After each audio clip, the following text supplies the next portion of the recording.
Punjabi radio USA ਸੁਣ ਰਹੇ ਸਾਰੇ ਹੀ ਮਾਣਯੋਗ ਅਤੇ ਸਤਿਕਾਰਤ ਸਰੋਤਿਆਂ ਨੂੰ ਬਹੁਤ ਹੀ ਪਿਆਰ ਸਤਿਕਾਰ ਸਾਹਿਬ ਦੋਨੋਂ ਜੋੜ ਕੇ ਨਿੱਕੀ ਜਿਹੀ ਸਤਿ ਸ੍ਰੀ ਅਕਾਲ ਸਭ ਨੂੰ ਜੀਆਂ ਨੂੰ ਆਖਦੇ ਹਾਂ। ਸੋ ਤੇ ਪ੍ਰੋਗਰਾਮ ਖਬਰ ਤੇ ਨਜ਼ਰ ਦੇ ਵਿੱਚ ਆਪ ਸਭ ਦਾ ਨਿੱਘਾ ਸਵਾਗਤ ਕਰਦੇ ਹਾਂ। ਮੇਰੇ ਨਾਲ ਪ੍ਰੋਗਰਾਮ ਖਬਰ ਤੇ ਨਜ਼ਰ ਦੇ ਵਿੱਚ ਇਸ ਟਾਈਮ ਜੁੜ ਚੁੱਕੇ ਨੇ ਮਿੰਟੂ ਗੁਰੂਸਰੀਆ ਜੀ ਮਲੋਟ ਸਟੂਡੀਓਜ਼ ਤੋਂ। ਮਿੰਟੂ ਜੀ ਨਿੱਘੀ ਜੀ ਆਇਆਂ ਨੂੰ ਪਿਆਰ ਭਰੀ ਸਤਿ ਸ੍ਰੀ ਅਕਾਲ ਜੀ। ਸ਼ੁਕਰੀਆ ਜੀ, ਸਾਰਿਆਂ ਨੂੰ ਸਤਿ ਸ਼੍ਰੀ ਅਕਾਲ। ਸਾਡੇ ਅੱਜ ਦੇ ਪ੍ਰੋਗਰਾਮ ਖਬਰ ਤੇ ਨਜ਼ਰ ਨੂੰ ਸਪਾਂਸਰ ਕਰਦੇ ਨੇ ਖਾਲਸਾ ਇੰਸ਼ੋਰੈਂਸ ਏਜੰਸੀ ਵਾਲੇ, ਜਿਨ੍ਹਾਂ ਦੇ ਕੋਲੋਂ ਤੁਸੀਂ ਹਰ ਇੱਕ ਤਰੀਕੇ ਦੀ ਇੰਸ਼ੋਰੈਂਸ ਕਰਵਾ ਸਕਦੇ ਹੋ। ਪੂਰੇ ਅਮਰੀਕਾ ਭਰ ਦੇ ਵਿੱਚ ਇੰਸ਼ੋਰੈਂਸ ਕਰਦੇ ਨੇ। ਇੰਸ਼ੋਰੈਂਸ ਬਾਰੇ ਪਤਾ ਕਰਨ ਲਈ ਕਾਲ ਕਰੋ ਨੰਬਰ 408-272-2500 ਦੇ ਉੱਤੇ। ਇਸ ਦੇ ਨਾਲ Krishan Dhanota university, Jaspal Singh Sacramento, GN tyre and lube ਵਾਲੇ, ਜਿਨ੍ਹਾਂ ਕੋਲ ਤੁਸੀਂ truck wash, oil change, air brake ਦਾ ਕੰਮ ਕਰਵਾ ਸਕਦੇ ਹੋ। ਨਵੇਂ ਪੁਰਾਣੇ ਟਾਇਰ ਵਾਜਿਬ ਕੀਮਤਾਂ 'ਤੇ ਖਰੀਦ ਸਕਦੇ ਹੋ। ਸੈਂਟਰਨੈਲਾ ਅਤੇ ਮਡੇਰਾ 'ਚ ਲੋਕੇਸ਼ਨ ਨੇ। ਹੋਰ ਜਾਣਕਾਰੀ ਲਈ ਕਾਲ ਨਿੰਮਾ ਸਹੋਤਾ 209-277-0113। ਨਾਲ ਹੀ West Coast truck driving school Fresno ਵਾਲੇ, ਜਿਹੜੇ ਕਿ ਤੁਹਾਨੂੰ ਟਰੱਕ ਦਾ ਲਾਇਸੈਂਸ ਬਹੁਤ ਹੀ ਵਧੀਆ ਸਿਖਲਾਈ ਦੇ ਕੇ ਲੈ ਕੇ ਦਿੰਦੇ ਹਨ। ਹੋਰ ਜਾਣਕਾਰੀ ਲਈ ਕਾਲ ਫ੍ਰਾਂਸਿਸਕੋ ਰਵੇਰਾ 559-800-0590 ਜਾਂ ਅਜੀਤ ਅਟਵਾਲ 559-374-4541 ਅਤੇ Chicago pizza with the twist ਵਾਲੇ, ਜਿਨ੍ਹਾਂ ਕੋਲ ਤੁਸੀਂ ਹਰ ਤਰ੍ਹਾਂ ਦਾ veg, non veg, Indian style pizza order ਕਰ ਸਕਦੇ ਹੋ। ਹੁਣ ਇਹਨਾਂ ਦੇ ਕੋਲੋਂ ਤੁਸੀਂ ਮਠਿਆਈਆਂ ਵੀ ਲੈ ਸਕਦੇ ਹੋ। ਇਸ ਸਾਰੀ ਚੀਜ਼ਾਂ ਦੇ ਬਾਰੇ ਜਾਣਕਾਰੀ ਲਈ ਇਹਨਾਂ ਦੀ ਵੈਬਸਾਈਟ ਵਿਜ਼ਿਟ ਕਰੋ chicagopizzatwist.com। 15% ਡਿਸਕਾਊਂਟ ਦੇ ਲਈ ਕੂਪਨ ਕੋਡ 1313 ਦਾ ਇਸਤੇਮਾਲ ਕਰ ਸਕਦੇ ਹੋ। ਇਹਨਾਂ ਸਾਰਿਆਂ ਦਾ ਬਹੁਤ ਬਹੁਤ ਧੰਨਵਾਦ। ਜੇਕਰ ਤੁਸੀਂ ਜਾਂ ਕੋਈ ਹੋਰ ਕਾਰੋਬਾਰ ਇਸ ਪ੍ਰੋਗਰਾਮ ਨੂੰ ਸਪਾਂਸਰ ਕਰਨਾ ਚਾਹੁੰਦੇ ਹੋ, ਸੰਪਰਕ ਕਰ ਸਕਦੇ ਹੋ ਨੰਬਰ 408-722-7698 ਦੇ ਉੱਤੇ। ਮਿੰਟੂ ਜੀ, ਗੱਲਬਾਤ ਦਾ ਸਿਲਸਿਲਾ ਆਪਾਂ ਜੇ ਸ਼ੁਰੂ ਕਰੀਏ, ਕਹਿੰਦੇ ਕੋਹਲੀ ਆਪਣੀ ਕਹੀ ਗੱਲ ਦੇ ਉੱਤੇ ਕਾਇਮ, ਰੱਜ ਕੇ ਹੋ ਰਿਹਾ ਵਿਵਾਦ। ਦੇਖੋ, ਵਿਰਾਟ ਕੋਹਲੀ ਹੈ ਜਿਹੜਾ, ਉਹ ਖਿਡਾਰੀ ਤੇ ਬਹੁਤ ਤਗੜਾ, ਪਰ ਉਸ ਖਿਡਾਰੀ ਨੇ ਪਸੂੜੀ ਵੀ ਆਪਣੇ ਕੱਦ ਦੇ ਮੁਤਾਬਕ ਹੀ ਪਾਈ ਆ। ਪਸੂੜੀ ਕੀ ਸੀਗੀ ਕਿ ਇੱਕ ਪ੍ਰਸ਼ੰਸਕ ਨੇ ਜਾਂ ਕਹੀ ਉਹਦੇ ਆਲੋਚਕ ਨੇ ਉਹਦੇ ਤੇ ਕੋਈ ਟਿੱਪਣੀ ਕੀਤੀ ਸੀਗੀ। ਉਹਨੂੰ ਸਿਰਫ ਇਹੀ ਕਿਹਾ ਸੀਗਾ ਕਿ ਤੂੰ ਜਿਹੜਾ ਖਿਡਾਰੀ ਠੀਕ ਨਹੀਂ ਹੈ, ਉਹ ਇੱਕ ਓਵਰਰੇਟਡ ਖਿਡਾਰੀ ਹੈ। ਉਹਨੂੰ ਕਿਹਾ ਵਿਰਾਟ ਕੋਹਲੀ ਨੂੰ, ਤੇ ਉਹਦੀ ਬੱਲੇਬਾਜ਼ੀ ਦੇ ਵਿੱਚ ਕੁਛ ਖਾਸ ਨਹੀਂ ਲੱਗਦਾ ਉਹਨੂੰ। ਤੇ ਤੇਰੇ ਨਾਲੋਂ ਉਹਨੇ ਕਿਹਾ ਕਿ ਤੁਹਾਡੇ ਨਾਲੋਂ ਆਸਟ੍ਰੇਲੀਆ ਔਰ ਇੰਗਲੈਂਡ ਦੇ ਬੈਟਸਮੈਨਾਂ ਨੂੰ ਖੇਡਦਿਆਂ ਵੇਖ ਕੇ ਚੰਗਾ ਲੱਗਦਾ। ਤਾਂ ਉਹਨੇ ਅੱਗੋਂ ਫਿਰ ਇਹ ਗੱਲ ਆਖੀ ਸੀਗੀ, ਉਹ ਕਹਿੰਦਾ ਕਿ ਜੇ ਤੁਹਾਨੂੰ ਇੰਡੀਅਨ ਬੱਲੇਬਾਜ਼ ਯਾਨੀ ਭਾਰਤੀ ਬੱਲੇਬਾਜ਼ ਚੰਗੇ ਨਹੀਂ ਲੱਗਦੇ ਤੇ ਫਿਰ ਇਹ ਦੇਸ਼ ਛੱਡ ਕੇ ਕਿਸੇ ਹੋਰ ਦੇਸ਼ 'ਚ ਚਲੇ ਜਾਣਾ ਚਾਹੀਦਾ। ਯਾਨੀ ਇੱਕ ਮੌਕੇ ਕਹਿ ਲਈਏ ਕਿ ਉਹਦੇ 'ਚ ਵੀ ਕਿਸੇ ਸੰਗੀ ਦੀ ਰੂਹ ਹੀ ਆ ਗਈ। ਜਿਵੇਂ ਉਹ ਕਹਿੰਦੇ ਆ ਨਾ, ਜੇ ਤੁਹਾਨੂੰ ਮੋਦੀ ਚੰਗਾ ਨਹੀਂ ਲੱਗਦਾ, ਨੋਟਬੰਦੀ ਚੰਗੀ ਨਹੀਂ ਲੱਗਦੀ। ਖੈਰ, ਨੋਟਬੰਦੀ ਦੀ ਅੱਜ ਦੂਸਰੀ ਬਰਸੀ ਆ। ਉਸ ਮੌਕੇ ਤੇ ਜਿਨ੍ਹਾਂ ਦੇ ਨੋਟ ਜਿਹੜੇ ਆ ਉਹਨਾਂ ਨੇ ਮਿੱਟੀ ਕਰ ਦਿੱਤੇ ਜਾਂ ਲਾਈਨਾਂ ਦੇ ਵਿੱਚ ਸਰੀਰ ਮਿੱਟੀ ਕਰ ਦਿੱਤੇ, ਉਹਨਾਂ ਨੂੰ ਸ਼ਰਧਾਂਜਲੀ। ਖੈਰ, ਤਾਂ ਇਹ ਵਿਰਾਟ ਕੋਹਲੀ ਦਾ ਵਿਵਾਦ ਜਿਹੜਾ ਸੀਗਾ ਉਹ ਬਹੁਤ ਭਖ ਗਿਆ, ਕਿਉਂਕਿ ਏਦਾਂ ਤੇ ਹੀ ਕਰਦੇ ਆ ਨਾ, ਜੇ ਨਰਿੰਦਰ ਮੋਦੀ ਨੂੰ ਪਸੰਦ ਨਹੀਂ ਕਰਦੇ ਕਹਿੰਦੇ ਚੱਲ ਪਾਕਿਸਤਾਨ, ਤੇ ਜੇ ਕੋਈ RSS ਦੀ ਆਲੋਚਨਾ ਕਰਦੇ ਆ ਤੇ ਕਹਿੰਦੇ ਚੱਲ ਪਾਕਿਸਤਾਨ। ਤੇ ਉਹ ਜਿਹੜਾ ਕਨ੍ਹਈਆ, ਉਹ ਕਹਿੰਦਾ ਤੁਹਾਡੇ ਤਾਊ ਨੇ ਉੱਥੇ ਅੰਬੈਸੀ ਖੋਲੀ ਹੈ, ਜਿਹੜਾ ਆਉਂਦਾ ਚੱਲ ਪਾਕਿਸਤਾਨ, ਜਿਹੜਾ ਆਉਂਦਾ ਚੱਲ ਪਾਕਿਸਤਾਨ। ਤਾਂ ਉਸ ਤੋਂ ਬਾਅਦ ਫਿਰ ਕਾਫੀ ਆਲੋਚਨਾ ਹੋਈ ਵਿਰਾਟ ਕੋਹਲੀ ਦੀ, ਪਰ ਵਿਰਾਟ ਕੋਹਲੀ ਉਸ ਗੱਲ ਕਹੀ ਤੋਂ ਪਿੱਛੇ ਨਹੀਂ ਹਟਦਾ ਪਿਆ। ਉਹ ਕਹਿੰਦਾ ਕਿ ਦੇਖੋ, ਜਿਹੜੀ ਗੱਲ ਮੈਂ ਕਹੀ ਹੈ ਠੀਕ ਕਹੀ ਆ। ਇਹਦਾ ਮਤਲਬ ਹੈ ਕਿ ਬਲਦੀ ਤੇ ਤੇਲ ਹੀ ਪਾਉਂਦਾ ਪਿਆ, ਬਲਦੀ ਨੂੰ ਸ਼ਾਂਤ ਨਹੀਂ ਕਰਦਾ ਪਿਆ ਜੀ। ਉਹਨੇ ਤਾਜ਼ਾ ਟਵੀਟ ਕੀਤਾ ਕਿ ਕਹਿੰਦਾ ਕਿ ਇਹਦੇ ਨਾਲ ਉਹਨੂੰ ਕੋਈ ਫਰਕ ਨਹੀਂ ਪੈਂਦਾ ਕਿ ਚਾਹੇ ਉਹਦੀ ਆਲੋਚਨਾ ਹੋ ਰਹੀ ਆ। ਉਸਨੇ ਆਪਣੀ ਟਿੱਪਣੀ ਸਿਰਫ ਉਹਨਾਂ ਭਾਰਤੀਆਂ ਲਈ ਰੱਖੀ ਸੀ, ਨਾ ਕਿ ਸਾਰਿਆਂ। ਉਹਨਾਂ ਭਾਰਤੀਆਂ ਤੋਂ ਮਤਲਬ ਇਹ ਆ ਕਿ ਜੋ ਭਾਰਤੀ ਖਿਡਾਰੀਆਂ ਦੀ ਖੇਡ ਤੋਂ ਖੁਸ਼ ਨੇ। ਤਾਂ ਮਤਲਬ ਇਹ ਆ ਕਿ ਜੇ ਕੋਈ ਮੰਨ ਲਓ ਤੁਹਾਡਾ ਆਲੋਚਕ ਆ, ਤੁਹਾਡੀ ਖੇਡ ਦੀ ਤਾਰੀਫ ਨਹੀਂ ਕਰਦਾ, ਤੇ ਉਹਨੂੰ ਤੁਸੀਂ ਕਹੋਗੇ ਕਿ ਤੂੰ ਬਾਹਰ ਚਲੇ ਜਾ। ਖੈਰ, ਮੇਰੇ ਖਿਆਲ ਦੇ ਨਾਲ ਵਿਰਾਟ ਕੋਹਲੀ ਜੇ 10-15 ਸਾਲ ਪਹਿਲਾਂ ਆਇਆ ਹੁੰਦਾ ਤੇ ਹੋ ਸਕਦਾ ਸੀ ਸਚਿਨ ਤੈਂਦੁਲਕਰ ਨੂੰ ਵੀ ਕੱਢ ਦਿੰਦਾ, ਕਿਉਂਕਿ ਸਚਿਨ ਤੈਂਦੁਲਕਰ ਉਹ ਬੰਦਾ ਸੀਗਾ ਜਿਹੜਾ ਡੌਨ ਬ੍ਰੈਡਮੈਨ ਦਾ ਬਹੁਤ ਜ਼ਿਆਦਾ ਫੈਨ ਸੀ ਜੀ। ਤੇ ਇਹ ਵਿਰਾਟ ਕੋਹਲੀ ਹੈ ਜਿਹੜਾ ਹੁਣ ਇਹ ਕਹਿੰਦਾ ਕਿ ਭਾਰਤੀ ਬੈਟਸਮੈਨ ਹੀ ਪਸੰਦ ਕਰੋ, ਨਹੀਂ ਤੇ ਭਾਰਤ ਤੋਂ ਬਾਹਰ ਹੋ ਜਾਓ। ਤਾਂ ਇਹ ਖੁਦ ਜਦੋਂ 2008 ਵਾਲਾ ਅੰਡਰ-19 ਵਰਲਡ ਕੱਪ ਖੇਡਿਆ ਸੀਗਾ, ਤੇ ਇਹਦੀਆਂ ਜਿਹੜੀਆਂ ਬਾਈਟਸ ਚੱਲਦੀਆਂ ਹੁੰਦੀਆਂ ਸੀ, ਉਹਦੇ ਵਿੱਚ ਇਹ ਆਮ ਤੌਰ ਤੇ ਮਨਪਸੰਦੀਦਾ ਬੱਲੇਬਾਜ਼ ਹਰਸ਼ਲਦੀਪ ਕਿਹਾ ਜਾਂਦਾ। ਇਹ ਪਤਾ ਨਹੀਂ ਕਿਉਂ ਨਜ਼ਰੀਆ ਬਦਲ ਗਿਆ, ਪਰ ਇਸ ਪਸੂੜੀ ਨੇ ਵਿਰਾਟ ਕੋਹਲੀ ਨੂੰ ਘੇਰਿਆ ਹੋਇਆ। ਕਾਫੀ ਲੋਕ ਆ ਜਿਹੜੇ ਚਾਹੁੰਦੇ ਆ ਕਿ ਵਿਰਾਟ ਕੋਹਲੀ ਨੂੰ ਵਿਰਾਟ ਹਿਰਦਾ ਕਰਕੇ ਮਾਫੀ ਮੰਗਣੀ ਚਾਹੀਦੀ ਹੈ। ਐਸੀ ਟਿੱਪਣੀ ਉਹਨੂੰ ਅੱਜ ਵੀ ਨਹੀਂ, ਕੁਛ ਲੋਕ ਇਹਦੇ ਪੱਖ 'ਚ ਵੀ ਖੜਦੇ ਪਏ ਆ, ਪਰ ਕੁਛ ਲੋਕ ਤਾਕੀਦ ਕਰਦੇ ਪਏ ਆ ਕਿ ਠੀਕ ਹੈ ਤੇਰੀ ਗੇਮ ਬੜੀ ਜ਼ਬਰਦਸਤ ਹੈ, ਇਸ ਸਦੀ ਦਾ ਜਿਹੜਾ ਹੁਣ ਤੱਕ ਦਾ ਜਿੰਨਾ ਵੀ ਖੇਡ ਹੋਇਆ ਕ੍ਰਿਕਟ ਦਾ ਉਹਦੇ ਵਿੱਚੋਂ ਚੋਟੀ ਦੇ ਖਿਡਾਰੀਆਂ 'ਚੋਂ ਵਿਰਾਟ ਕੋਹਲੀ ਚੋਟੀ ਤੇ ਆ, ਪਰ ਇਹਨੂੰ ਹਾਲੇ ਵੀ ਸਿੱਖਣਾ ਪਊਗਾ ਜਿੱਦਾਂ ਦੇ ਰਾਹੁਲ ਦਰਾਵੜ ਹੋ ਰਹੀ ਸੀ, ਜਿੱਦਾਂ ਦੇ VVS ਲਕਸ਼ਮਣ ਹੋ ਰਹੀ ਸੀ, ਕਿ ਕਿਸ ਤਰ੍ਹਾਂ ਦਬਾਅ ਦੇ ਵਿੱਚ ਵੀ, ਕਿਸ ਤਰ੍ਹਾਂ ਆਲੋਚਨਾ ਦੇ ਵਿੱਚ ਵੀ ਉਹ ਲੋਕ ਸ਼ਾਂਤ ਰਿਹਾ ਕਰਦੇ। ਯਾਨੀ ਜਿੰਨੀ ਵੱਡੀ ਉਹਨਾਂ ਦੀ ਖੇਡ ਸੀ ਉਨੀ ਵੱਡੀ ਸ਼ਖਸੀਅਤ ਵੀ ਸੀ। ਤਾਂ ਵਿਰਾਟ ਕੋਹਲੀ ਹੁਣ 30+ ਹੋ ਗਿਆ, ਇਹਨੂੰ ਆਪਣੀ ਸ਼ਖਸੀਅਤ ਦੇ ਵਿੱਚ ਵੀ ਨਿਖਾਰ ਲਿਆਉਣਾ ਪਊਗਾ। ਗੇਮ ਬਹੁਤ ਆਲਾ ਦਰਜੇ ਦੀ ਹੈ, ਪਰ ਉਹ ਜਿਹੜੀ ਸੋਚ ਹੈ, ਬੁੱਧੀ ਹੈ, ਉਹ ਨਾਲ ਗੇਮ ਦੇ ਉਨੀ ਵਿਕਸਿਤ ਹੋਵੇ ਜ਼ਰੂਰੀ ਨਹੀਂ ਹੁੰਦਾ। ਜੀ ਜੀ। ਤੇ ਮਿੰਟੂ ਜੀ ਕੀ ਲੱਗਦਾ ਵੀ ਰਾਜ ਸਭਾ ਦੀ ਮੈਂਬਰਸ਼ਿਪ ਭਾਲਦੇ ਨੇ? ਹੋ ਸਕਦਾ, ਕਿਉਂਕਿ ਕ੍ਰਿਕਟਰਾਂ ਨੂੰ ਇਸ ਤਰ੍ਹਾਂ ਦੇ ਮੁੜ ਕੇ ਸ਼ਗਨ ਪੈ ਜਾਂਦੇ ਆ, ਤੇ ਕੱਲ ਨੂੰ ਇਹਦੀ ਦੇਸ਼ ਭਗਤੀ ਤੋਂ ਖੁਸ਼ ਹੋ ਕੇ ਹੋ ਸਕਦਾ ਸ਼ਗਨ ਪੈ ਜਾਵੇ। ਪਰ ਇਹਦਾ ਜਿਹੜਾ ਐਟੀਟਿਊਡ ਆ ਉਹ ਇਹੋ ਜਿਹਾ ਹੀ ਆ, ਕਿਉਂਕਿ ਅੱਗੇ ਵੀ 2-3 ਪ੍ਰੈਸ ਕਾਨਫਰੰਸਾਂ ਦੇ ਵਿੱਚ ਇਹਨੇ ਬੜੀ ਬਦਤਮੀਜ਼ੀ ਨਾਲ ਗੱਲਬਾਤ ਕੀਤੀ ਹੈ। ਤਾਂ ਐਟੀਟਿਊਡ ਹੈ ਜਿਹੜਾ ਇਹਦਾ ਉਹ ਥੋੜਾ ਜਿਹਾ ਸੁਧਾਰ ਮੰਗਦਾ। ਤਾਂ ਹੁਣ ਮੈਨੇਜਮੈਂਟ ਕਹੇਗੀ ਇਹਨੂੰ ਜਾਂ ਖੁਦ ਇਹਨੂੰ ਆਪਣੇ ਆਪ ਅਕਲਾਏਗੀ, ਇਹ ਤਾਂ ਦੇਖਣਾ ਹੋਊਗਾ, ਕਿਉਂਕਿ ਇਹਦਾ ਕੈਰੀਅਰ ਹਾਲੇ ਬਹੁਤ ਲੰਮਾ ਪਿਆ। ਆਪਾਂ ਨਹੀਂ ਕਹਿ ਸਕਦੇ ਕਿ ਇਹ ਕੋਈ ਕਿਸੇ ਪਾਸੇ ਝਾਕ ਰੱਖਦਾ, ਪਰ ਜਿੰਨਾ ਵੀ ਕੈਰੀਅਰ ਹੈਗਾ ਹੁਣ ਤੱਕ ਦਾ ਦੇਖੀਏ, ਜੇ ਇਹਨੇ ਖੇਡ ਬਾਕਮਾਲ ਦਿਖਾਈ ਹੈ ਤਾਂ ਨਾਲ ਇਹਨੇ ਆਪਣੀਆਂ ਇਹਨਾਂ ਹਰਕਤਾਂ ਨਾਲ ਬਦਨਾਮੀ ਵੀ ਕੀਤੀ ਹੈ। ਕਈ ਮੌਕਿਆਂ ਤੇ ਜਿਹੜੀਆਂ ਬਾਹਰਲੀਆਂ ਟੀਮਾਂ ਉਹ ਇਹਨੂੰ ਨਿਸ਼ਾਨੇ ਤੇ ਲੈਂਦੀਆਂ ਸਿਰਫ ਇਹਦੇ ਐਟੀਟਿਊਡ ਕਰਕੇ। ਜੀ ਜੀ। ਅਗਲੀ ਮਿੰਟੂ ਜੀ ਗੱਲ ਕਰਦੇ ਹਾਂ, ਤੁਸੀਂ ਨੋਟਬੰਦੀ ਦੀ ਸਾਲਗਿਰਾ ਤੇ ਯਾਦ ਦਿਵਾਤੀ, ਤੇ ਵੇਖੋ ਜਿਹੜੇ ਉਸ ਟਾਈਮ ਲਾਈਨਾਂ 'ਚ ਖੜੇ ਲੋਕ ਮਾਰੇ ਗਏ। ਸਾਲਗਿਰਾ ਕਿ ਬਰਸੀ? ਜੀ ਜੀ, ਸਾਲਗਿਰਾ ਕਹਿ ਲਓ ਜਾਂ ਬਰਸੀ ਕਹਿ ਲਓ, ਬਰਸੀ ਹੋਈ ਠੀਕ ਲੱਗਦੀ ਆ ਵਾਕਈ, ਕਿਉਂਕਿ ਬਹੁਤ ਲੋਕ ਉਦੋਂ ਮਾਰੇ ਵੀ ਗਏ ਵਿਚਾਰੇ, ਜਿਨ੍ਹਾਂ ਦੇ ਬਾਰੇ ਕਿਸੇ ਨੇ ਵੀ ਜਿਹੜਾ ਉਹਨਾਂ ਨੂੰ ਪੁੱਛਿਆ ਤੱਕ ਨਹੀਂ। ਸੋ ਹੁਣ RBI ਦੇ ਨਾਲ ਜਿਹੜਾ ਕੇਂਦਰ ਦਾ ਤਗੜਾ ਹੀ ਜਿਹੜਾ ਵਿਵਾਦ ਆ ਉਹ ਚੱਲ ਰਿਹਾ ਆ, ਕਹਿੰਦੇ ਪਟੇਲ ਦੇ ਸਕਦੇ ਆ ਅਸਤੀਫਾ। ਦੇਖੋ ਖਬਰਾਂ ਆਉਂਦੀਆਂ ਪਈਆਂ ਨੇ, ਔਰ ਇੱਕ ਨਿਊਜ਼ ਪੋਰਟਲ ਮੈਂ ਦੇਖਦਾ ਪਿਆ ਸੀਗਾ ਜਿਹੜਾ ਕਿ ਆਰਥਿਕ ਮਾਮਲਿਆਂ ਨਾਲ ਜੁੜਿਆ ਹੋਇਆ, ਔਰ ਇੱਕ ਬਹੁਤ ਤਗੜੀ ਖੋਜੀ ਪੱਤਰਕਾਰ ਹੈ ਬੀਬੀ, ਉਹ ਚਲਾਉਂਦੀ ਹੈ ਉਹਨੂੰ। ਤਾਂ ਉਹਨਾਂ ਨੇ ਵੀ ਦਿੱਤਾ ਥੋੜਾ ਜਿਹਾ ਸੰਕੇਤ ਦਿੱਤਾ ਹੋਇਆ ਇਸ ਮਾਮਲੇ ਦੇ ਵਿੱਚ। ਸੁਚੇਤਾ ਦਲਾਲ ਜੀ ਆ, ਬਹੁਤ ਵੱਡੀ ਪੱਤਰਕਾਰ ਆ, ਉਹਨਾਂ ਦਾ ਵੀ ਪੋਰਟਲ ਹੈ। ਉਹ ਕਹਿੰਦੇ ਆ ਕਿ 19 ਤਰੀਕ ਨੂੰ ਜਿਹੜੀ RBI ਦੇ ਬੋਰਡ ਦੀ ਮੀਟਿੰਗ ਆ ਉਹਦੇ ਵਿੱਚ ਹੋ ਸਕਦਾ ਉਰਜਿਤ ਪਟੇਲ ਆ ਜਿਹੜਾ ਉਹ ਆਪਣਾ ਅਸਤੀਫਾ ਪੇਸ਼ ਕਰ ਦੇਵੇ। ਉਰਜਿਤ ਪਟੇਲ ਉਹੀ ਸ਼ਖਸ ਆ ਜਿਹਨੂੰ ਇਹਨਾਂ ਨੇ ਬਿਠਾ ਲਿਆ ਸੀ RBI ਦੇ ਗਵਰਨਰ ਦੇ ਤੌਰ ਤੇ, ਪਰ ਬਾਅਦ ਦੇ ਵਿੱਚ ਚੀਜ਼ਾਂ ਜਿਹੜੀਆਂ ਨੇ ਉਹ ਬਦਲੀਆਂ, ਤੇਜ਼ੀ ਨਾਲ ਬਦਲੀਆਂ। ਔਰ ਸਭ ਤੋਂ ਵੱਡਾ ਵਿਵਾਦ ਜਿਹੜਾ ਸੀਗਾ ਉਸ ਸਮੇਂ ਸਾਹਮਣੇ ਆਇਆ ਸੀਗਾ ਜਦੋਂ ਇਹਨਾਂ ਦਾ ਡਿਪਟੀ ਗਵਰਨਰ ਹੈ ਜਿਹੜਾ RBI ਵਾਲਾ ਦਾ, ਜਿਹਦਾ ਨਾਮ ਸ਼ਾਇਦ ਬਿਰਲ ਕੁਛ ਇਸ ਤਰ੍ਹਾਂ ਦਾ, ਬਿਰਲ ਆਚਾਰੀਆ। ਤਾਂ ਉਸ ਬੰਦੇ ਨੇ ਇਹ ਗੱਲ ਕਹਿ ਦਿੱਤੀ ਸੀ ਕਿ ਸਾਡੀ ਖੁਦ ਮੁਖਤਿਆਰੀ ਨੂੰ ਇਹ ਸੱਟ ਮਾਰਦੇ ਪਏ ਆ ਕੇਂਦਰ ਸਰਕਾਰ ਵਾਲੇ, ਔਰ ਜਿੱਥੇ ਜਿੱਥੇ ਵੀ ਇਸ ਤਰ੍ਹਾਂ ਸੈਂਟਰਲ ਬੈਂਕਾਂ ਦੀ ਖੁਦ ਮੁਖਤਿਆਰੀ ਨੂੰ ਸੱਟ ਮਾਰੀ ਗਈ ਆ ਉੱਥੇ ਅਰਥ ਵਿਵਸਥਾ ਵੀ ਡਿੱਗੀ ਆ। ਤਾਂ ਉਸ ਤੋਂ ਬਾਅਦ ਫਿਰ ਅਰੁਣ ਜੇਤਲੀ ਨੇ ਇੱਕ ਮਿਹਣਾ ਜਿਹਾ ਮਾਰ ਦਿੱਤਾ ਸੀ, ਜਿਵੇਂ ਜਨਾਨੀਆਂ ਆਪਸ ਦੇ ਵਿੱਚ ਲੜ ਕੇ ਇੱਕ ਦੂਜੇ ਨੂੰ ਕਈ ਦਫਾ ਮਿਹਣਾ ਮਾਰ ਦਿੰਦੀਆਂ ਨੇ, ਤਾਂ ਮਿਹਣੋ ਮਿਹਣੀ ਵਾਲੀ ਗੱਲ ਹੋ ਗਈ। ਤਾਂ ਜੇਤਲੀ ਨੇ ਵੀ ਇੱਕ ਮਿਹਣਾ ਜਿਹਾ ਮਾਰਤਾ, ਕਹਿੰਦਾ ਕਿ ਤੁਸੀਂ ਉਦੋਂ ਅੰਨ੍ਹੇਵਾਹ ਕਰਜ਼ਾ ਵੰਡੀ ਗਏ, ਬਾਅਦ ਦੇ ਵਿੱਚ ਉਹ NPA ਹੋ ਗਿਆ, ਹੁਣ ਤੁਸੀਂ ਔਖੇ ਹੁੰਦੇ ਸੌਖੇ ਹੁੰਦੇ। ਤਾਂ ਫਿਰ ਇੱਕ ਬਿਆਨ ਆਇਆ ਸੀਗਾ ਜਿਹੜਾ ਡਿਪਟੀ ਗਵਰਨਰ ਆ ਬਿਰਲ ਆਚਾਰੀਆ, ਉਹਦੇ ਵੱਲੋਂ ਕਹਿੰਦਾ ਕਿ ਅਸੀਂ ਤੇ ਦੇਖੋ ਚਲਾਉਣਾ ਚਾਹੁੰਦੇ ਹਾਂ ਟੈਸਟ ਮੈਚ, ਅਸੀਂ RBI ਵੱਲੋਂ ਟੈਸਟ ਮੈਚ ਖੇਡਣਾ ਚਾਹੁੰਦੇ ਹਾਂ, ਪਰ ਕੀ ਕਰੀਏ ਇਹ 2020 ਖੇਡਣ ਨੂੰ ਫਿਰਦੇ ਆ। ਤਾਂ ਫਿਰ ਉਸ ਤੋਂ ਬਾਅਦ ਰਘੂਰਾਮ ਰਾਜਨ ਦਾ ਵੀ ਇੱਕ ਬਿਆਨ ਆਇਆ ਸੀਗਾ। ਤਾਂ ਹੁਣ ਝਗੜਾ ਕੀ ਆ? ਝਗੜਾ ਇਹ ਆ ਕਿ ਕੇਂਦਰ ਸਰਕਾਰ ਕਿਉਂਕਿ ਇਲੈਕਸ਼ਨ ਦੇ ਵਰ੍ਹੇ ਦੇ ਵਿੱਚ ਆ, ਔਰ ਉਹਦੀ ਕਸ਼ਤੀ ਆ ਜਿਹੜੀ ਉਹ ਥੋੜੀ ਟੋਲੀ ਪਈ ਆ।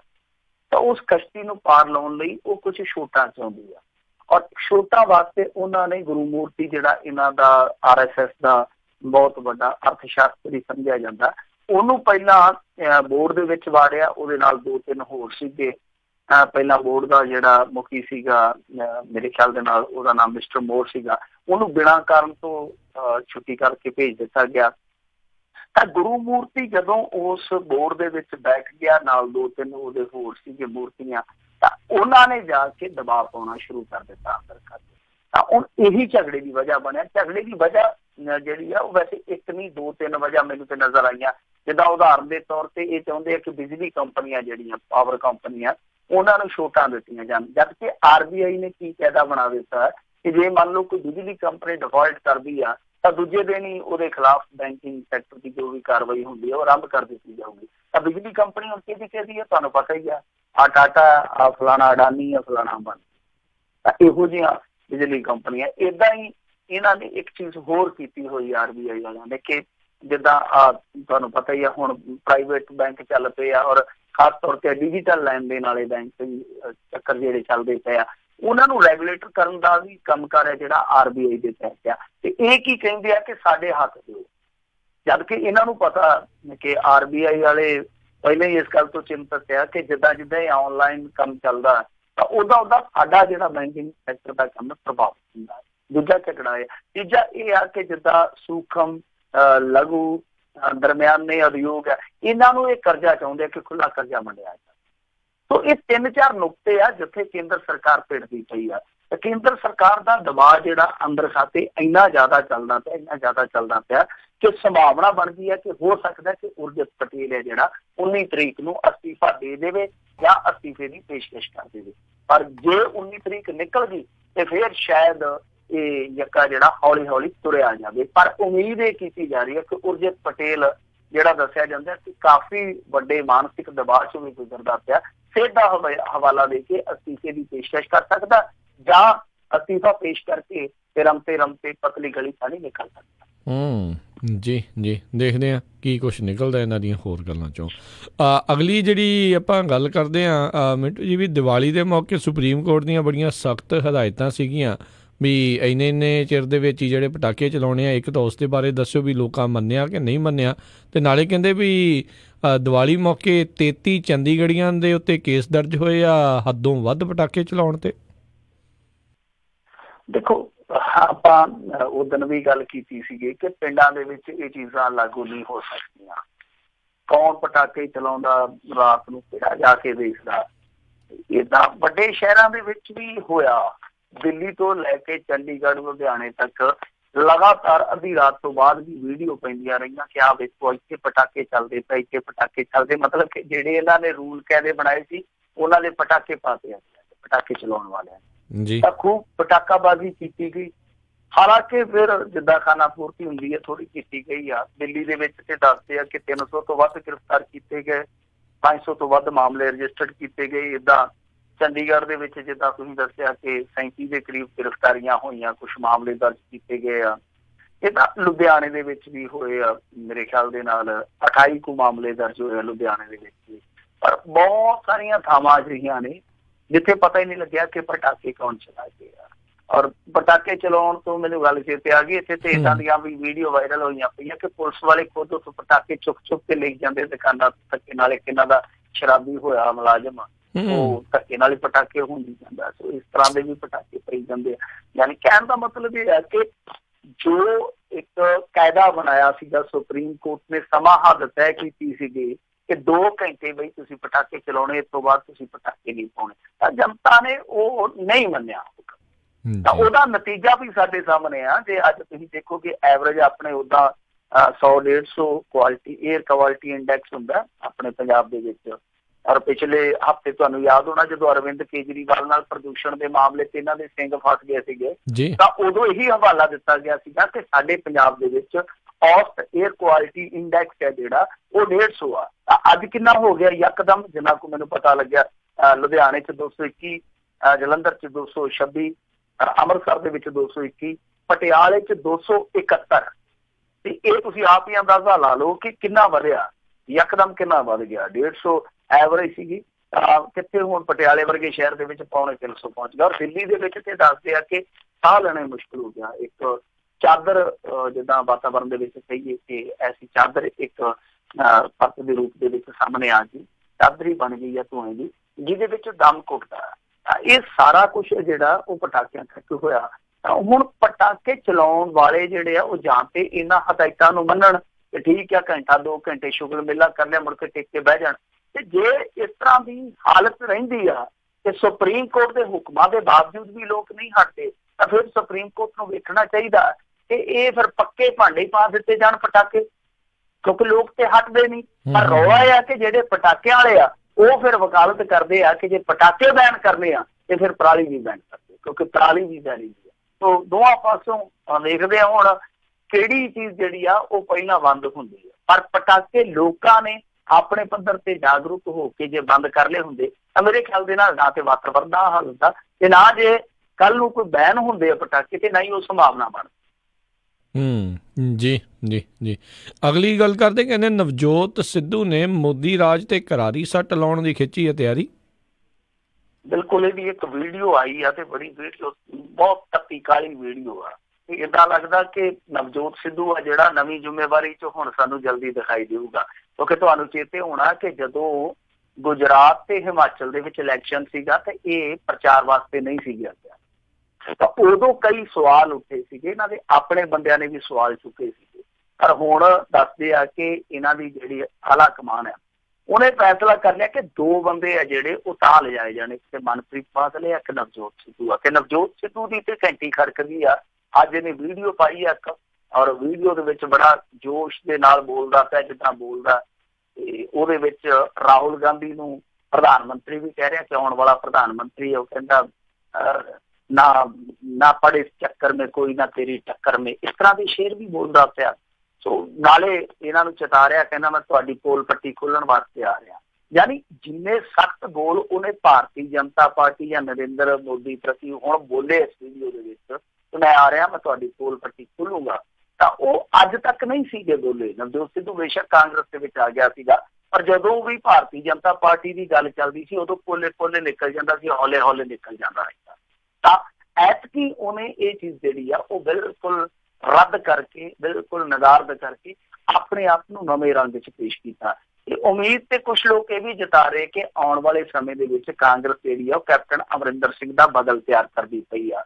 ਕਿ ਮੁੱਖ ਮੰਤਰੀ ਦੇ ਤੌਰ ਤੇ ਵੀ ਬਦਲ ਤਿਆਰ ਕਰਦੀ ਪਈ ਆ ਜਾਂ ਇੱਕ ਨੇਤਾ ਦੇ ਤੌਰ ਤੇ ਬਦਲ ਤਿਆਰ ਕਰਦੀ ਪਈ ਆ, ਇਹ ਸਭ ਤੋਂ ਵੱਡਾ ਸਵਾਲ ਆ। ਪਰ ਇਹ ਗੱਲ ਤੈਅ ਆ ਕਿ ਨਵਜੋਤ ਸਿੱਧੂ ਦੀ ਤਰੱਕੀ ਹੋਣ ਜਾ ਰਹੀ ਹੈ ਕਾਂਗਰਸ ਦੇ ਵਿੱਚ, ਔਰ ਜਿਸ ਤਰ੍ਹਾਂ ਦੇ ਉਹਦੇ ਤੇਵਰ ਆ, ਲੱਗਦਾ ਇਹ ਹੋਆ ਕਿ 2019 ਦੇ ਵਿੱਚ ਜਿਹੜੇ ਇਹਨਾਂ ਦੇ ਸਟਾਰ ਪ੍ਰਚਾਰਕ ਹੋਣਗੇ ਪੂਰੇ ਮੁਲਕ ਦੇ ਵਿੱਚ, ਲੱਗਦਾ ਹੈ ਕਿ ਨਵਜੋਤ ਸਿੱਧੂ ਉਹਨਾਂ ਚੋਂ ਇੱਕ ਹੋਊਗਾ। ਕਿ ਜੇ ਨਵਜੋਤ ਸਿੱਧੂ ਉੱਥੋਂ ਤੱਕ ਦਾ ਸਫ਼ਰ ਤੈਅ ਕਰਦਾ ਹੈ ਤੇ ਫਿਰ ਅਗਲਾ ਸਫ਼ਰ ਕੈਪਟਨ ਅਮਰਿੰਦਰ ਸਿੰਘ ਲਈ ਥੋੜਾ ਮੁਸ਼ਕਲ ਹੋ ਸਕਦਾ। ਜੀ ਜੀ ਜੀ। ਅਗਲੀ ਜਿਹੜੀ ਗੱਲ ਕਰਦੇ, ਕਹਿੰਦੇ ਕੈਪਟਨ ਸਰਕਾਰ ਵੱਲੋਂ ਧਰਨੇ, ਜਲੂਸ, ਇਕੱਠ, ਮਾਰਚ ਕੱਢਣ ਵਾਲਿਆਂ ਤੇ ਠੱਲ ਪਾਉਣ ਲਈ ਨਵੇਂ ਹੁਕਮ ਜਾਰੀ। ਦੇਖੋ, ਤਿਆਰੀ ਕਰਦੇ ਪਏ ਸੀਗੇ। ਅੰਮ੍ਰਿਤਸਰ ਦੇ ਵਿੱਚ ਜਿਹੜੀ ਰੇਲ ਤਰਾਸਦੀ ਵਾਪਰੀ ਸੀਗੀ, ਇੱਕ ਖੂਨੀ ਹਾਦਸਾ ਹੋਇਆ ਸੀਗਾ, ਤਾਂ ਉਸ ਤੋਂ ਬਾਅਦ ਇਹਨਾਂ ਨੇ ਕਿਹਾ ਸੀਗਾ ਕਿ ਅਸੀਂ ਕੁਝ ਗਾਈਡਲਾਈਨਸ ਲੈ ਕੇ ਆਵਾਂਗੇ, ਜਿੱਦਾਂ ਇਕੱਠ ਹੁੰਦਾ, ਕੋਈ ਮੁਜ਼ਾਹਰਾ ਹੁੰਦਾ, ਧਰਨਾ ਹੁੰਦਾ, ਜਲੂਸ ਹੁੰਦਾ, ਇਹਨਾਂ ਸਾਰੇ ਮਾਮਲਿਆਂ ਦੇ ਵਿੱਚ ਅਸੀਂ ਦਿਸ਼ਾ ਨਿਰਦੇਸ਼ ਤਿਆਰ ਕਰਕੇ ਲਿਆਵਾਂਗੇ। ਤਾਂ ਹੁਣ ਇਹਨਾਂ ਨੇ ਸਾਰੀ ਟੁੱਟ ਦਿੱਤੀ ਆ। ਜੋ ਡਿਪਟੀ ਕਮਿਸ਼ਨਰ ਹੁੰਦੇ ਆ ਜਾਂ ਪੁਲਿਸ ਮੁਖੀ ਹੁੰਦੇ ਆ ਜਾਂ ਪੁਲਿਸ ਕਮਿਸ਼ਨਰ ਹੁੰਦੇ ਆ, ਤਾਂ ਉਹਨਾਂ ਨੂੰ ਕਿਹਾ ਕਿ ਤੁਸੀਂ ਭਾਈ ਜਦੋਂ ਇਹਨਾਂ ਨੂੰ ਮਨਜ਼ੂਰੀ ਦੇਣੀ ਹੈ ਤਾਂ ਕੁਛ ਚੀਜ਼ਾਂ ਜਿਹੜੀਆਂ ਉਹ ਜ਼ਰੂਰ ਧਿਆਨ 'ਚ ਰੱਖੋ, ਧਿਆਨ ਗੋਚਰ ਰੱਖੋ, ਜਿੱਦਾਂ ਜਨਤਕ ਆਰਡਰ, ਜਨਤਕ ਸੁਰੱਖਿਆ, ਸਾਫ਼ ਸਫਾਈ, ਵਾਤਾਵਰਨ ਦੀ ਸੁਰੱਖਿਆ ਤੋਂ ਇਲਾਵਾ ਸੰਕਟ ਕਾਲੀਨ ਸਥਿਤੀਆਂ ਆਦਿ ਲਈ ਨਜਿੱਠਣ ਵਾਸਤੇ ਜੋ ਉੱਥੇ ਢੁਕਵੇਂ ਪ੍ਰਬੰਧ ਹੈ ਜਾਂ ਨਹੀਂ, ਇਹ ਸਾਰੀਆਂ ਚੀਜ਼ਾਂ ਦਾ ਤੁਸੀਂ ਆਂਕਲਨ ਕਰੋ, ਉਸ ਤੋਂ ਬਾਅਦ ਇਹ ਮਨਜ਼ੂਰੀ ਦਿਓ। ਤੇ ਇਹਦੇ ਨਾਲ ਹੀ ਸਮਰੱਥ ਅਥਾਰਟੀ ਵਿਅਕਤੀ ਤੇ ਭਾਈਚਾਰਿਆਂ ਦੇ ਆਮ ਜਨ ਜੀਵਨ ਵਿੱਚ ਕੋਈ ਵਿਘਨ ਨਾ ਪੈਣ ਲਈ ਉਹ ਵੀ ਇਹਨਾਂ ਨੇ ਆਦੇਸ਼ ਜਾਰੀ ਕੀਤੇ ਆ। ਯਾਨੀ ਜਿਹੜੀ ਸਮਰੱਥ ਅਥਾਰਟੀ ਹੈ ਉਹ ਦੇਖੇ ਕਿ ਵਿਅਕਤੀਆਂ ਤੇ ਭਾਈਚਾਰਿਆਂ ਦੇ ਆਮ ਜਨ ਜੀਵਨ ਦੇ ਵਿੱਚ ਕੋਈ ਵਿਘਨ ਨਾ ਪਵੇ। ਕੂੜਾ ਕਰਕਟ ਸੁੱਟ ਕੇ ਵਾਤਾਵਰਨ ਪ੍ਰਦੂਸ਼ਣ ਨਾ ਕੀਤਾ ਜਾਵੇ, ਲਾਊਡ ਸਪੀਕਰਾਂ ਰਾਹੀਂ ਸ਼ੋਰ ਪ੍ਰਦੂਸ਼ਣ ਕਰਕੇ ਲੋਕਾਂ ਨੂੰ ਆਵਾਜ਼ਾਰ ਨਾ ਕੀਤਾ ਜਾਵੇ, ਆਵਾਜਾਈ ਵਿੱਚ ਰੁਕਾਵਟ ਨਾ ਪਵੇ ਤੇ ਅਰਾਜਕਤਾ ਨਾ ਫੈਲੇ, ਯਾਨੀ ਭੰਨ ਤੋੜ ਨਾ ਹੋਵੇ। ਔਰ ਇਹਦੇ ਨਾਲ ਹੀ ਇਹਨਾਂ ਨੇ ਕਿਹਾ ਕਿ ਕੋਈ ਵਿਅਕਤੀ ਜਾਂ ਆਰਗੇਨਾਈਜੇਸ਼ਨ, ਸਿਆਸੀ ਪਾਰਟੀ ਜਾਂ ਕੋਈ ਵੀ ਇਸ ਤਰ੍ਹਾਂ ਦੀ ਤਨਜ਼ੀਮ ਹੈ ਜਨਤਕ ਜਾਂ ਨਿੱਜੀ ਜਾਇਦਾਦ ਨੂੰ ਨੁਕਸਾਨ ਪਹੁੰਚਾਉਂਦੀ ਹੈ ਤਾਂ ਫਿਰ ਉਹਦੇ ਤੇ ਵੀ ਮਾਮਲਾ ਦਰਜ ਕੀਤਾ ਜਾ ਸਕਦਾ। ਔਰ ਨਾਲ ਇਹ ਵੀ ਕਿਹਾ ਕਿ ਜੇ ਕੋਈ ਸੋਸ਼ਲ ਮੀਡੀਆ ਅਕਾਊਂਟ ਤੋਂ ਜਾਂ ਪੇਜ ਤੋਂ ਜਾਂ ਕੋਈ ਹੋਰ ਜਿੱਦਾਂ ਤਨਜ਼ੀਮ ਦੇ ਤੌਰ ਤੇ ਕਿਸੇ ਨੂੰ ਸੱਦਾ ਦਿੰਦਾ ਤੇ ਉਸ ਤੋਂ ਬਾਅਦ ਕੋਈ ਜਨਤਕ ਪ੍ਰਾਪਰਟੀ ਦੀ ਜਾਂ ਪ੍ਰਾਈਵੇਟ ਪ੍ਰਾਪਰਟੀ ਦੀ ਭੰਨ ਤੋੜ ਹੁੰਦੀ ਹੈ ਤਾਂ ਉਹਦੇ ਖਿਲਾਫ ਮਾਮਲਾ ਦਰਜ ਕੀਤਾ ਜਾਵੇ। ਯਾਨੀ ਹਦਾਇਤਾਂ ਇਹਨਾਂ ਨੇ ਸਖਤ ਕਰ ਦਿੱਤੀਆਂ। ਔਰ ਇਹਦੇ ਵਿੱਚ ਹੁਣ ਇਹ ਵੀ ਇੱਕ ਚੀਜ਼ ਦੇਖਣ ਵਾਲੀ ਆ ਕਿ ਮੰਨ ਲਓ ਕੋਈ ਬੰਦਾ ਕਿਸੇ ਇਕੱਠ ਦੀ ਕਾਲ ਦਿੰਦਾ, ਉਸ ਤੋਂ ਬਾਅਦ ਕੋਈ ਸ਼ਰਾਰਤ ਵੀ ਕਰ ਦਿੰਦਾ ਤਾਂ ਸ਼ਰਾਰਤ ਕਰਨ ਵਾਲਾ ਨਹੀਂ ਲੱਭਿਆ ਜਾਊਗਾ, ਸਭ ਤੋਂ ਪਹਿਲਾਂ ਉਹ ਰਗੜਿਆ ਜਾਊਗਾ ਜਿਹਨੇ ਕਾਲ ਕੀਤੀ। ਇਹਦੇ ਵਿੱਚ ਇੱਕ ਉਠਾ ਲਗੋਤਮ ਨਿਕਲਦਾ। ਔਰ ਦੂਜੀ ਚੀਜ਼ ਇਹ ਆ ਕਿ ਇਸ ਤਰ੍ਹਾਂ ਦੀਆਂ ਗਾਈਡਲਾਈਨਸ ਜਿਹੜੀਆਂ ਨੇ ਉਹ ਪਹਿਲਾਂ ਵੀ ਹੈਗੀਆਂ ਤਾਂ, ਪਰ ਇਹ ਵੱਖਰੀ ਗੱਲ ਆ ਕਿ ਜਦੋਂ ਇੱਥੇ ਕੋਈ ਨਾ ਕੋਈ ਅੱਗ ਲੱਗਦੀ ਹੈ ਤੇ ਉਸ ਤੋਂ ਬਾਅਦ ਹੀ ਖੂਹ ਪੁੱਟੇ ਜਾਂਦੇ ਆ। ਉਸ ਤੋਂ ਬਾਅਦ ਫਿਰ ਇਸ ਤਰ੍ਹਾਂ ਦੀਆਂ ਗਾਈਡਲਾਈਨਸ ਜਿਹੜੀਆਂ ਉਹ ਤੈਅ ਕੀਤੀਆਂ ਜਾਂਦੀਆਂ, ਪਰ ਜਿਹੜੀ ਪਹਿਲਾਂ ਹੀ ਸਾਡੇ ਇੱਥੇ ਗਾਈਡਲਾਈਨ ਆ ਉਹਨੂੰ ਫੋਲੋ ਨਹੀਂ ਕੀਤਾ ਜਾਂਦਾ। ਤਾਂ ਕੌਮੀ ਪੱਧਰ ਤੇ ਇਸ ਤਰ੍ਹਾਂ ਦੀ ਇਕੱਠਾਂ ਵਾਸਤੇ, ਜਲੂਸਾਂ ਵਾਸਤੇ ਬਕਾਇਦਾ ਇੱਕ ਗਾਈਡਲਾਈਨ ਹੈ, ਉਹਨੂੰ ਪ੍ਰੋਪਰ ਫੋਲੋ ਕੀਤਾ ਹੁੰਦਾ ਤੇ ਸ਼ਾਇਦ ਇਹ ਨੌਬਤ ਨਾ ਆਉਂਦੀ। ਖੈਰ ਇਹਨਾਂ ਨੇ ਹੁਣ ਨਵਾਂ ਇਹ ਕਾਇਦਾ ਕਾਨੂੰਨ ਲਿਆਂਦਾ, ਦੇਖਦੇ ਕਿੰਨਾ ਕੁ ਲਾਗੂ ਹੁੰਦਾ।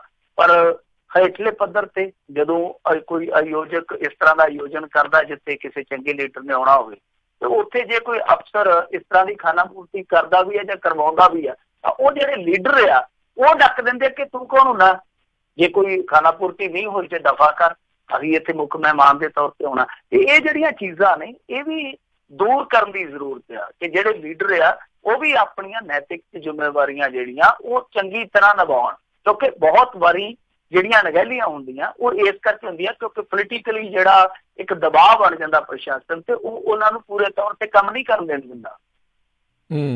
ਜੀ ਜੀ ਜੀ ਅਗਲੀ ਜਿਹੜੀ ਆਪਾਂ ਗੱਲ ਕਰਦੇ, ਕਹਿੰਦੇ ਕਿਸਾਨਾਂ ਦੀ ਮੰਡੀਆਂ ਦੇ ਵਿੱਚ ਲੁੱਟ ਦੀਆਂ ਵੀਡੀਓ ਵਾਇਰਲ ਪਰ ਸਰਕਾਰ ਖਾਮੋਸ਼। ਦੇਖੋ ਕਿਸਾਨ ਦੀ ਕਿਸਮਤ ਇਹੋ ਹੀ ਆ ਕਿ ਉਹ ਆਪਣੀ ਫਸਲ ਜੇ ਵੱਧ ਉਗਾ ਲੈਂਦਾ ਤਾਂ ਖੱਜਲ ਖੁਆਰੀ, ਜੇ ਉਹਦੀ ਫਸਲ ਘੱਟ ਨਿਕਲਦੀ ਤਾਂ ਮਰਿਆ। ਦੋਵੇਂ ਸੂਰਤਾਂ ਦੇ ਵਿੱਚ ਉਹਦਾ ਹਾਲ, ਉਹਦਾ ਹਸ਼ਰ ਇਹੋ ਜਿਹਾ ਹੀ ਹੁੰਦਾ। ਜੇ ਫਸਲ ਮਰ ਗਈ ਤਾਂ ਵੀ ਮਰ ਗਿਆ, ਜੇ ਫਸਲ ਜ਼ਿਆਦਾ ਹੋ ਗਈ ਤਾਂ ਵੀ ਮੰਡੀਆਂ 'ਚੋਂ ਕੋਈ ਨਹੀਂ ਚੁੱਕਦਾ। ਤੇ ਝੋਨਾ ਤੁਹਾਨੂੰ ਪਤਾ ਹੀ ਆ ਕਿ ਪੰਜਾਬ ਦੇ ਵਿੱਚ ਜ਼ਿਆਦਾ ਹੁੰਦਾ, ਤਾਂ ਇਸ ਸਮੇਂ ਝੋਨਾ ਮੰਡੀਆਂ ਦੇ ਵਿੱਚ ਆ। ਰੌਲਾ ਨਵੀਂ ਦਾ ਪੈਂਦਾ, ਹੁਣ ਵੀਡੀਓ ਅੱਜ ਇੱਕ ਫੇਰ ਵਾਇਰਲ ਹੋਈ ਪਈ ਆ, ਉਹ ਜਿਹੜਾ ਬਕਸਾ ਜਿਹਾ ਲਿਜਾਂਦੇ ਆ ਜਿਹਦੇ ਵਿੱਚ ਨਮੀ ਚੈੱਕ ਕਰਦੇ ਆ, ਕਿਉਂਕਿ 17% ਇਹਨਾਂ ਨੇ ਨਮੀ ਜਿਹੜੀ ਉਹ ਨਿਸ਼ਚਿਤ ਕੀਤੀ ਹੋਈ ਆ, ਉਸ ਤੋਂ ਵੱਧ ਵਾਲਾ ਝੋਨਾ ਲੈਂਦੇ ਨਹੀਂ ਆ। ਤਾਂ ਉਹ ਹੋਇਆ ਕਿ ਉੱਥੇ ਇੱਕ ਬਾਬੇ ਦੇ ਗੁੱਟੋਂ ਫੜ ਲਿਆ, ਇੰਸਪੈਕਟਰ ਨੂੰ ਕਹਿੰਦਾ ਲੈ ਕਰ ਚੈੱਕ। ਉਹਨੇ ਆਪਣੇ ਢੰਗ ਨਾਲ ਕੀਤੀ ਤੇ ਕੁਛ ਹੋਰ ਆਈ। ਜਦੋਂ ਉਹਨੇ ਆਪਣੇ ਮੁੱਠਾਂ ਦੇ ਨਾਲ ਦਾਣੇ ਉਹਦੇ 'ਚ ਪਾਏ ਮਸ਼ੀਨਰੀ 'ਚ, ਤੇ ਫਿਰ ਉਹ ਮਸ਼ੀਨ ਕੁਛ ਹੋਰ ਬੋਲਣ ਲੱਗ ਪਈ। ਮਤਲਬ ਕਿ ਪਹਿਲਾਂ ਉਹਨੇ 22 ਸਮਥਿੰਗ ਦੱਸਿਆ, ਪਰ ਜਦੋਂ ਬਾਬੇ ਨੇ ਉਹ ਦਾਣੇ ਪਾਏ, ਉਹ ਜਿਹੜੇ ਚੌਲ ਪਾਏ, ਉਹਦੇ ਵਿੱਚ ਉਹਦੀ ਜਿਹੜੀ ਨਵੀਂ ਵਾਲੀ ਹੈਗੀ ਸੀਗੀ ਰੇਟਿੰਗ ਜਾਂ ਫਿਗਰ ਕਹਿ ਲਈਏ, ਉਹ ਆ ਗਈ 20% ਕੁਛ। ਉਹ ਵੀਡੀਓ ਵਾਇਰਲ ਹੋਈ। ਇਹ ਅੱਗੇ ਵੀ ਇਸ ਤਰ੍ਹਾਂ ਦੀਆਂ ਵੀਡੀਓ ਵਾਇਰਲ ਹੋਈਆਂ ਨੇ ਕਿ ਜਦੋਂ ਉਹ ਚੈੱਕ ਕਰਦੇ ਆ ਉਦੋਂ ਨਮੀ ਦੀ ਮਾਤਰਾ ਕੁਛ ਹੋਰ ਹੁੰਦੀ ਆ, ਜਦੋਂ ਕਿਸਾਨ ਉਹ ਫੜ ਕੇ ਮਸ਼ੀਨ ਜੀ ਆਪ ਪਾਉਂਦੇ ਆ ਦਾਣੇ ਤੇ ਉਹਦੇ ਚੋਂ ਕੁਛ ਹੋਰ ਨਿਕਲ ਆਉਂਦਾ। ਯਾਨੀ ਇੱਕ ਵਾਰ ਉਹ ਨਮੀ ਕੁਛ ਹੋਰ ਦੱਸਦੀ ਹੈ, ਦੂਜੀ ਵਾਰ ਨਮੀ ਕੁਛ ਹੋਰ ਦੱਸਦੀ ਹੈ। ਮਤਲਬ ਕਿ ਇਹਨਾਂ ਦੀ ਮਸ਼ੀਨ ਵੀ ਹੈ ਜਿਹੜੀ EVM ਮਸ਼ੀਨ ਵਾਂਗੂ ਇੱਧਰ ਉੱਧਰ ਹੋ ਜਾਂਦੀ ਆ, ਝੋਲ ਖਾਂਦੀ ਆ।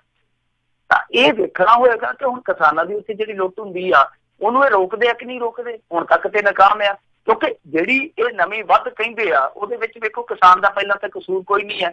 ਇਹਨਾਂ ਨੇ ਝੋਨਾ ਲੇਟ ਲਵਾਇਆ, ਉਹਦੇ 'ਚ ਕਿਸਾਨ ਦਾ ਕੋਈ ਕਸੂਰ ਨਹੀਂ।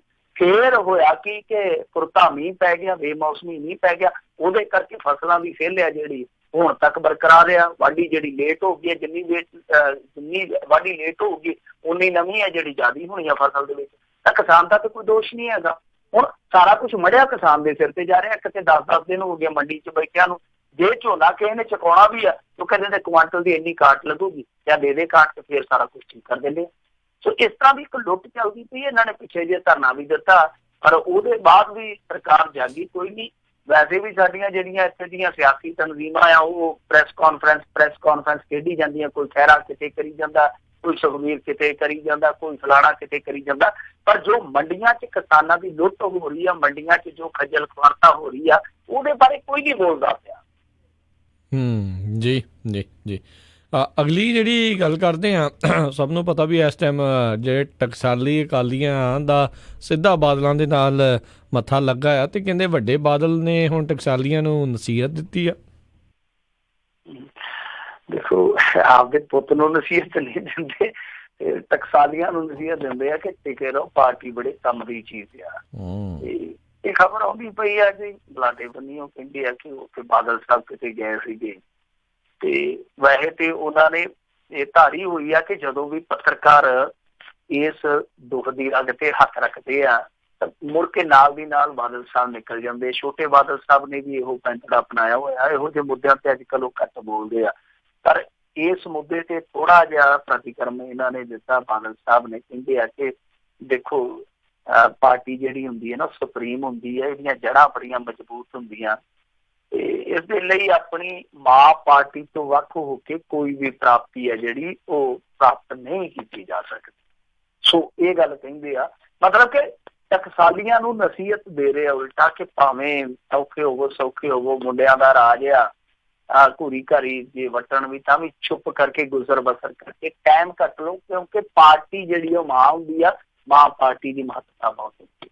ਤਾਂ ਜਦੋਂ ਨਵਜੋਤ ਸਿੱਧੂ ਹੋਰੀ ਥੋੜਾ ਜਿਹਾ ਬੋਲਣ ਲੱਗੇ ਸੀ ਕਿ ਪਾਸੇ ਜਾ ਕੇ, ਉਦੋਂ ਵੀ ਇਹਨਾਂ ਨੇ ਇਹੋ ਹੀ ਰਾਗ ਅਲਾਪਣਾ ਸ਼ੁਰੂ ਕਰ ਦਿੱਤਾ ਸੀਗਾ। ਜਦੋਂ ਹੋਰ ਇਹਨਾਂ ਦੇ ਬੰਦੇ ਕਿਸੇ ਨੇ ਸ਼ੁਰੂ ਹੋਏ ਸੀਗੇ, ਉਦੋਂ ਵੀ ਇਹਨਾਂ ਨੇ ਇਹੋ ਹੀ ਰਾਗ ਅਲਾਪਿਆ ਸੀ। ਹੁਣ ਫਿਰ ਉਹ ਪੁਰਾਣਾ ਰਾਗ, ਪਰ ਜੋ ਗਲਤੀਆਂ ਨੇ, ਜੋ ਇਹਨਾਂ ਦੀਆਂ ਨਾਕਾਮੀਆਂ ਨੇ, ਉਹਦੇ ਤੇ ਵੱਡੇ ਬਾਦਲ ਸਾਹਿਬ ਵੀ ਮੇਰੇ ਖਿਆਲ ਦੇ ਨਾਲ ਨਿਗਾਹ ਹੀ ਨਹੀਂ ਪਾਉਂਦੇ। ਪਤਾ ਨਹੀਂ ਕਿੱਦਾਂ ਦੀ ਐਨਕ ਆ ਕਿ ਜਿਹੜੀਆਂ ਗੱਲਾਂ ਕਰਨ ਵਾਲੀਆਂ ਨੇ, ਜਿਹੜੀਆਂ ਗੱਲਾਂ ਮੰਨਣ ਵਾਲੀਆਂ ਨੇ, ਪ੍ਰਵਾਨ ਕਰਨ ਵਾਲੀਆਂ ਨੇ, ਉਹਦੇ ਤੇ ਪ੍ਰਕਾਸ਼ ਸਿੰਘ ਬਾਦਲ ਹੋਰਾਂ ਦੀ ਨਿਗਾਹ ਨਹੀਂ ਪੈ ਰਹੀ। ਖੈਰ ਹੁਣ ਟਕਸਾਲੀਆਂ ਤੇ ਇਹਨਾਂ ਨੇ ਬੋਲਣਾ ਸ਼ੁਰੂ ਕਰ ਦਿੱਤਾ, ਰਫਤਾ ਰਫਤਾ ਥੋੜਾ ਜਿਹਾ ਬੋਲਦੇ ਪਏ ਆ। ਪਹਿਲਾਂ ਬ੍ਰਹਮਪੁਰਾ ਨੇ ਵੀ ਆਪਣੀ ਤੋਪ ਦਾ ਮੂੰਹ ਇੱਧਰ ਕਰ ਦਿੱਤਾ ਸੀਗਾ। ਸੋ ਲੱਗਦਾ ਕਿ ਆਉਣ ਵਾਲੇ ਦਿਨਾਂ ਦੇ ਵਿੱਚ ਵੱਡੇ ਬਾਦਲ ਸਾਹਿਬ ਤੇ ਜਿਹੜੇ ਵੱਡੇ ਟਕਸਾਲੀਏ ਆ, ਇਹ ਆਪਸ ਦੇ ਵਿੱਚ ਇਸ ਤਰ੍ਹਾਂ ਦੇ ਬੋਲ ਕਬੋਲ ਹੈ ਜਿਹੜੇ ਜ਼ਰੂਰ ਕਰਦੇ। ਜੀ ਜੀ। ਤੇ ਉਧਰ ਜਿਹੜੀ ਆਮ ਆਦਮੀ ਪਾਰਟੀ ਚੋਂ ਕੱਢੇ ਹੋਏ ਨੇ ਜਿਹੜੇ 2 ਜਾਣੇ, ਤੇ ਕਈ ਥਾਵਾਂ ਤੇ ਹੋਰ ਲੋਕ ਛੱਡ ਰਹੇ ਨੇ ਪਾਰਟੀ ਨੂੰ, ਉਧਰ ਕੀ ਅਪਡੇਟ ਹੈਗੀ ਆ? ਦੇਖੋ ਅਪਡੇਟ ਉਹਨਾਂ ਦੀ ਤੇ ਇਹੋ ਹੀ ਆ ਕਿ ਉਹ ਇਸ ਸਮੇਂ ਇੱਕ ਦੂਜੇ ਦਾ ਨੁਕਸਾਨ ਕਰਦੇ ਪਏ ਆ ਕਿ ਜ਼ਿਆਦਾ ਕੌਣ ਕਰਦਾ। ਸੁਖਪਾਲ ਸਿੰਘ ਖਹਿਰਾ ਕੋਸ਼ਿਸ਼ ਕਰਦਾ ਪਿਆ ਕਿ ਜਿੰਨੇ ਵੱਧ ਤੋਂ ਵੱਧ ਖਿੱਚੇ ਜਾ ਸਕਦੇ ਆ ਬੰਦੇ, ਉਹ ਆਪਣੇ ਨਾਲ ਖਿੱਚੇ ਜਾਣ। ਇਹਨਾਂ ਨੇ ਵੀ ਇੱਕ ਖੁੱਲਾ ਪੈਂਤ ਦਾ ਛੱਡਿਆ ਹੋਇਆ ਨਾ ਕਿ 2 ਹੀ ਕੱਢੇ ਆ, ਬਾਕੀ ਜਿਹੜੇ MLA ਆ ਉਹ ਮੁਅੱਤਲ ਨਹੀਂ ਕੀਤੇ, ਉਹ ਰੱਖੇ ਆ ਤੇ ਉਹਨਾਂ ਤੇ ਅਸੀਂ ਡੋਰੇ ਸੁੱਟ ਲਈਏ। ਉਹ ਉਹਨਾਂ ਦੇ ਬੰਦੇ ਪੱਟਣ ਨੂੰ ਫਿਰਦੇ, ਉਹਨਾਂ ਦੇ ਪੱਟਣ ਨੂੰ ਫਿਰਦੇ ਆ। ਸੋ ਆਹ ਇੱਕ ਲੜਾਈ ਚੱਲਦੀ ਪਈ ਹੈ। ਸਭ ਤੋਂ ਵੱਡੀ ਅਪਡੇਟ ਇਹ ਆ। ਔਰ ਸੁਖਪਾਲ ਖਹਿਰੇ ਨੇ ਇੰਟਰਵਿਊ ਦੇ ਵਿੱਚ, ਜਿਹੜੀ ਤਾਜ਼ਾ ਇੰਟਰਵਿਊ, ਉਹਦੇ ਵਿੱਚ ਫਿਰ ਅਰਵਿੰਦ ਕੇਜਰੀਵਾਲ ਨੂੰ ਤਾਨਾਸ਼ਾਹ ਦੱਸਿਆ, ਇੱਥੋਂ ਤੱਕ ਕਿਹਾ ਕਿ ਸੈਂਕੜੇ ਕਰੋੜ ਫੰਡ ਆ ਜਿਹੜਾ ਉਹ NRIs ਨੇ ਦਿੱਤਾ, ਉਹ ਕਿੱਥੇ ਗਿਆ, ਕੋਈ ਜਵਾਬਦੇਹੀ ਨਹੀਂ। ਫਿਰ ਉਹਨੂੰ ਚੇਤੇ ਆਏ ਆ ਪੁਰਾਣੇ ਜਿਹੜੇ ਪਾਰਟੀ ਚੋਂ ਕੱਢੇ। ਹਾਲਾਂਕਿ ਜਦੋਂ ਸੁੱਚਾ ਸਿੰਘ ਛੋਟੇਪੁਰ ਨੂੰ ਕੱਢਿਆ ਸੀਗਾ, ਉਦੋਂ ਸੁਖਪਾਲ ਸਿੰਘ ਖਹਿਰੇ ਨੇ ਵੀ ਦਸਤਖਤ ਕੀਤੇ ਸੀਗੇ, ਪਰ ਅੱਜ ਉਹਨੂੰ ਸਾਰੇ ਨਾਂ ਚੇਤੇ ਆਏ ਆ। ਖੈਰ ਇਹ ਸਭ ਕੁਛ ਤੇ ਚੱਲਦਾ ਪਿਆ, ਪਰ ਇੱਕ ਅਪਡੇਟ ਵੱਡੀ ਇਹ ਆ ਕਿ ਕੁਝ NRI ਹੈ ਜਿਨ੍ਹਾਂ ਦੀ ਗਿਣਤੀ ਮੇਰੇ ਖਿਆਲ ਦੇ ਨਾਲ 100 ਦੇ ਕਰੀਬ ਆ, ਉਹਨਾਂ ਨੇ ਵੀ ਇੱਕ ਖੁੱਲੀ ਚਿੱਠੀ ਲਿਖ ਕੇ ਅਰਵਿੰਦ ਕੇਜਰੀਵਾਲ ਦੀ ਚੰਗੀ ਘੋੜੀ ਨਵਾਈ ਹੈ ਤੇ ਉਸ ਤੋਂ ਬਾਅਦ ਸੁਖਪਾਲ ਖਹਿਰੇ ਨਾਲ ਹਮਾਇਤ ਪ੍ਰਗਟਾਈ ਹੈ। ਤਾਂ NRIs, ਵੈਸੇ ਤੇ NRIs ਜਿਹੜੇ ਆ, ਤੁਹਾਨੂੰ ਪਤਾ ਜਿਹੜੀ ਪਾਰਟੀ ਨਾਲ ਤੁਰਦੇ ਜਾਂ ਜਿਹੜੇ ਬੰਦੇ ਨਾਲ ਤੁਰਦੇ ਆ, ਮੁੜ ਕੇ ਉਹ ਬੰਦਾ ਕਿਤੇ ਨਾ ਕਿਤੇ ਫੇਲ ਸਾਬਤ ਹੁੰਦਾ। ਪਰ ਇਸ ਵਾਰੀ ਫਿਰ ਖੁੱਲੇ ਰੂਪ ਦੇ ਵਿੱਚ NRIs ਜਿਹੜੇ ਆ ਉਹ ਸੁਖਪਾਲ ਖਹਿਰੇ ਦੇ ਨਾਲ ਖੜਦੇ ਨਜ਼ਰ ਆਉਂਦੇ ਆ। ਹਾਲਾਂਕਿ 100 ਦੀ ਗਿਣਤੀ ਕੋਈ ਬਹੁਤ ਵੱਡੀ ਗਿਣਤੀ ਨਹੀਂ ਹੈ, ਪਰ ਜਿਸ ਤਰੀਕੇ ਨਾਲ NRIs ਨੇ ਇਸ ਪਾਰਟੀ ਤੇ ਭਰੋਸਾ ਕੀਤਾ ਸੀ, ਉਹ ਮੇਰੇ ਖਿਆਲ ਦੇ ਨਾਲ ਅਤੀਤ ਦੇ ਵਿੱਚ ਜਿੰਨੀ ਵੀ ਸਪੋਰਟ ਹੋਈ ਆ NRIs ਦੀ, ਉਹਨਾਂ ਨਾਲੋਂ ਜ਼ਿਆਦਾ ਸੀ ਤੇ ਦਰਦ ਵੀ ਕਿਤੇ ਨਾ ਕਿਤੇ ਜ਼ਿਆਦਾ ਜਾ ਗਿਆ।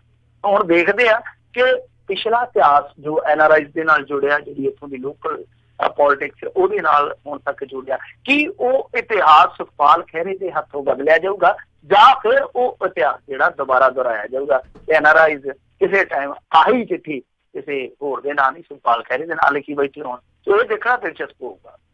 ਜੀ ਜੀ। ਤੇ ਮਿੰਟੂ ਜੀ, ਬਹੁਤ ਬਹੁਤ ਤੁਹਾਡਾ ਧੰਨਵਾਦ, ਤੁਸੀਂ ਸਾਡੇ ਨਾਲ ਜੁੜੇ, ਇਹਨਾਂ ਖਬਰਾਂ ਬਾਰੇ ਜਾਣਕਾਰੀ ਦਿੱਤੀਆਂ। ਅਗਲੀ ਵਾਰ ਤੱਕ ਲਈ ਬੜੀ ਮਿਹਰਬਾਨੀ, ਪਿਆਰ ਭਰੀ ਸਤਿ ਸ਼੍ਰੀ ਅਕਾਲ। ਤੇ ਜਾਂਦੇ ਜਾਂਦੇ ਸੱਚ ਆਪਣੇ ਸਰੋਤਿਆਂ ਨੂੰ ਜ਼ਰੂਰ ਦੱਸਦੇ ਜਾਈਏ ਵੀ ਸੋਮਵਾਰ ਤੋਂ ਆਪਣੇ ਜਿਹੜੇ ਇਸ ਪ੍ਰੋਗਰਾਮ ਦਾ ਸਮਾਂ ਤਬਦੀਲ ਆ, 1 ਘੰਟਾ ਪਹਿਲਾਂ ਜਿਹੜਾ ਆ ਉਹ ਸ਼ੁਰੂ ਹੋਵੇਗਾ।